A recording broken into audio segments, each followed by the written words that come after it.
एक आँच की कसर। सारे नगर में महाशय यशोदानंद का बखान हो रहा था। नगर ही में नहीं, समस्त प्रांत में उनकी कीर्ति की जाती थी। समाचार पत्रों में टिप्पणियां हो रही थी। मित्रों से प्रशंसापूर्ण पत्रों का तांता लगा हुआ था। समाज सेवा इसको कहते हैं। उन्नत विचार के लोग ऐसा ही करते हैं। महाशय जी ने शिक्षित समुदाय का मुख उज्ज्वल कर दिया। अब कौन यह कहने का साहस कर सकता है कि हमारे नेता केवल बात के धनी है, काम के धनी नहीं है। महाशय जी चाहते तो अपने पुत्र के लिए उन्हें कम से कम 20,000 रुपए दहेज में मिलते, उस पर खुशामद घाते में। मगर लाला साहब ने सिद्धांत के सामने धन की रत्ती बराबर परवाह न की और अपने पुत्र का विवाह बिना एक पाई दहेज लिए स्वीकार किया। वाह वाह! हिम्मत हो तो ऐसी हो, सिद्धांत प्रेम हो तो ऐसा हो, आदर्श पालन हो तो ऐसा हो। वाह रे सच्चे वीर, अपनी माता के सच्चे सपूत, तूने वह कर दिखाया जो कभी किसी ने किया था। हम बड़े गर्व से तेरे सामने मस्तक नवाते हैं। महाशय यशोदानंद के 2 पुत्र थे। बड़ा लड़का पढ़ लिख कर फाजिल हो चुका था, उसी का विवाह तय हो रहा था और हम देख चुके हैं, बिना कुछ दहेज लिए। आज का तिलक था। शाहजहांपुर स्वामी दयाल तिलक लेकर आने वाले थे। शहर के गणमान्य सज्जनों को निमंत्रण दे दिए गए थे। वे लोग जमा हो गए थे। महफिल सजी हुई थी। एक प्रवीण सितारिया अपना कौशल दिखाकर लोगों को मुग्ध कर रहा था। दावत को सामान भी तैयार था। मित्रगण यशोदानंद को बधाइयां दे रहे थे। एक महाशय बोले, तुमने तो कमाल कर दिया। दूसरे, कमाल यह कहिए कि झंडे गाड़ दिए। अब तक जिसे देखा मंच पर व्याख्यान झाड़ते ही देखा। जब काम करने का अवसर आता था तो लोग दुम लगा लेते थे। तीसरे, कैसे कैसे बहाने गढ़े जाते हैं। साहब, हमें तो दहेज से सख्त नफरत है। यह मेरे सिद्धांत के विरुद्ध है, पर क्या करूं क्या। बच्चे की अम्मीजान नहीं मानती। कोई अपने बाप पर फेंकता है, कोई और किसी खर्राट पर। चौथे, अजी कितने तो ऐसे बेहया है जो साफ साफ कह देते हैं कि हमने लड़के को शिक्षा दीक्षा में जितना खर्च किया है वह हमें मिलना चाहिए, मानो उन्होंने यह रुपए उन्होंने किसी बैंक में जमा किए थे। पांचवें, खूब समझ रहा हूं, आप लोग मुझ पर छींटे उड़ा रहे हैं।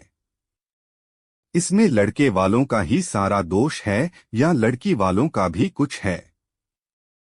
पहले, लड़की वालों का क्या दोष है सिवा इसके कि वह लड़की का बाप है। दूसरे, सारा दोष ईश्वर का जिसने लड़कियां पैदा की, क्यों।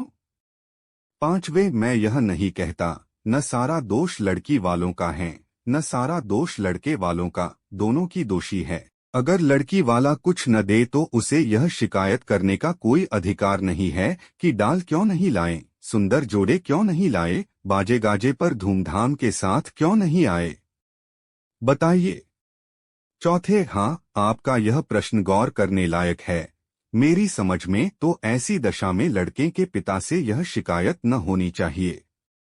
पांचवें, तो यूं कहिए कि दहेज की प्रथा के साथ ही डाल, गहने और जोड़ों की प्रथा भी त्याज्य है। केवल दहेज को मिटाने का प्रयत्न करना व्यर्थ है। यशोदानंद, यह भी लेम एक्सक्यूज एक है। मैंने दहेज नहीं लिया है, लेकिन क्या डाल गहने ने ले जाऊंगा। पहले महाशय, आपकी बात निराली है। आप अपनी गिनती हम दुनिया वालों के साथ क्यों करते हैं। आपका स्थान तो देवताओं के साथ है। दूसरा, 20,000 की रकम छोड़ दी, क्या बात है। इतने में खबर हुई कि महाशय स्वामी दयाल आ पहुंचे। लोग उनका अभिवादन करने को तैयार हुए। उन्हें मसंद पर ला बिठाया और तिलक का संस्कार आरंभ हो गया। स्वामी दयाल ने एक ढाक के पत्तल पर नारियल, सुपारी, चावल, पान आदि वस्तुएं वर के सामने रखीं। ब्राह्मणों ने मंत्र पढ़े, हवन हुआ और वर के माथे पर तिलक लगा दिया गया। तुरंत घर की स्त्रियों ने मंगलाचरण गाना शुरू किया।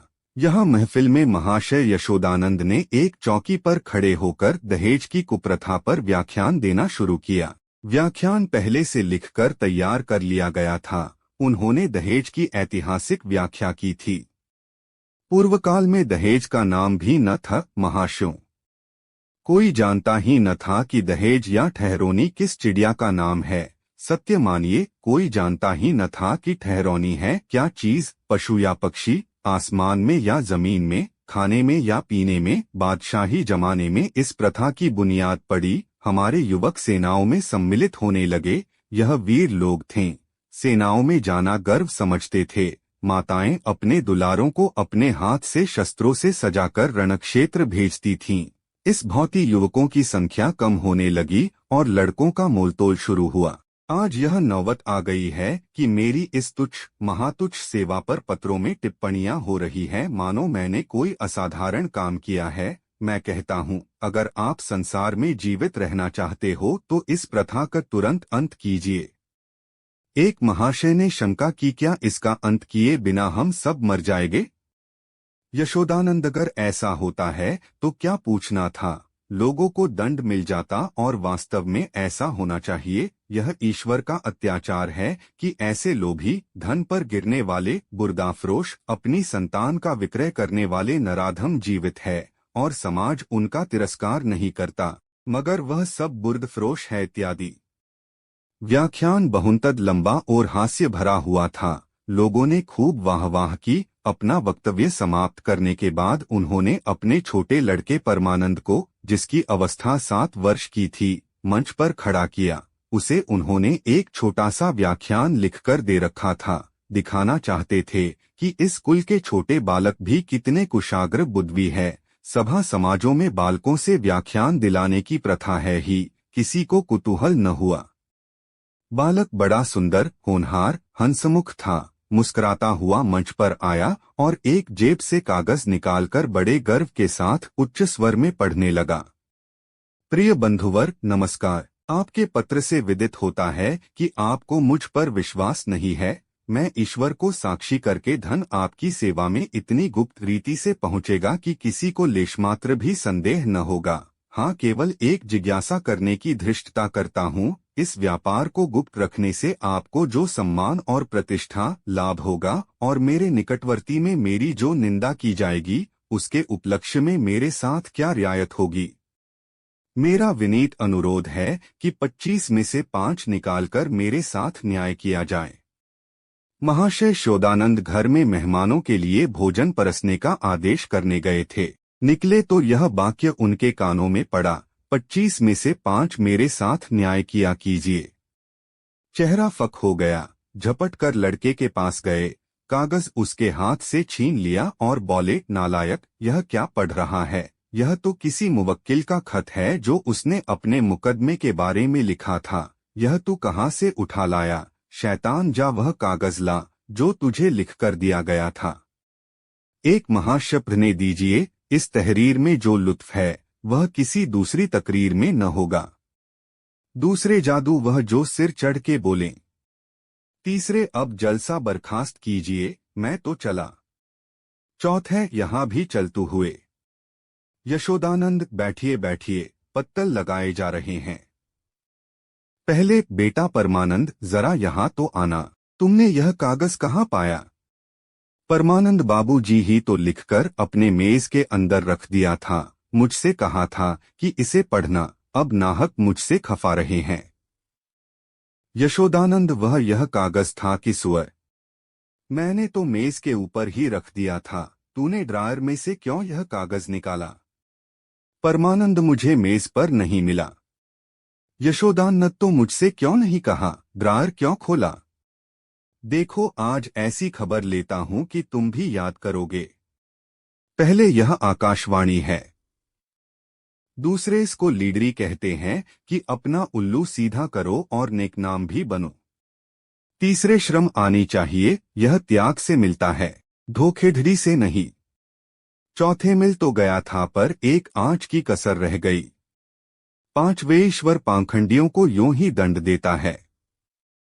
यह कहते हुए लोग उठ खड़े हुए। यशोदानंद समझ गए कि भंडा फूट गया, अब रंग न जमेगा। बार बार परमानंद को कुपित नेत्रों से देखते थे और डंडा तौलकर रह जाते थे। इस शैतान ने आज जीती जिताई बाजी खो दी। मुंह में कालिख लग गई, सिर नीचा हो गया, गोली मार देने का काम किया है। उधर रास्ते में मित्रवर्ग यूं टिप्पणियां करते जा रहे थे। एक ईश्वर ने मुंह में कैसी कालिमा लगाई कि हयादार होगा तो अब सूरत न दिखाएगा। दूसरा, ऐसे धनी मानी विद्वान लोग ऐसे पतित हो सकते हैं, मुझे यही आश्चर्य है। लेना है तो खुले खजाने लो, कौन तुम्हारा हाथ पकड़ता है। यह क्या कि माल चुपके चुपके उड़ाओ और यश भी कमाओ। तीसरा, मक्कार का मुंह काला।